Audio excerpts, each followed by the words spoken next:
UNICEF نے معروف اداکارہ صبا قمر کو پاکستان میں بچوں کے حقوق پہلی قومی سفیر مقرر کر دیا ہے۔ یہ اعلان بچیوں کے عالمی دن کے موقع پر کیا گیا، جس کا مقصد لڑکیوں کے حقوق اور دنیا بھر میں انہیں درپیش مشکلات کے حوالے سے شعور اجاگر کرنا ہے۔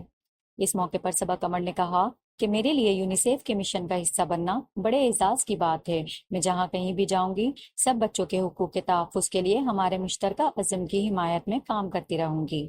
میں نے حال ہی میں یونیسیف کی ٹیم کے ہمراہ سفر کے دوران بچوں اور خواتین کے درپیش مشکلات کا جائزہ لیا اور یونیسیف کی جانب سے اٹھائے گئے مؤثر اقدامات کی بدولت ان مشکلات میں ہونے والی کمی کا بھی مشاہدہ کیا ہے۔ میں پاکستان کے بچوں اور نوجوانوں کی بہتری کے لیے اپنا کردار ادا کرنے کا عہد کرتی ہوں تاکہ انہیں خواب دیکھنے اور خوابوں کی تعبیر کے لیے عمل پیرا ہونے کا موقع مل سکے۔ Yashfa Qureshi, news world Urdu, Lahore.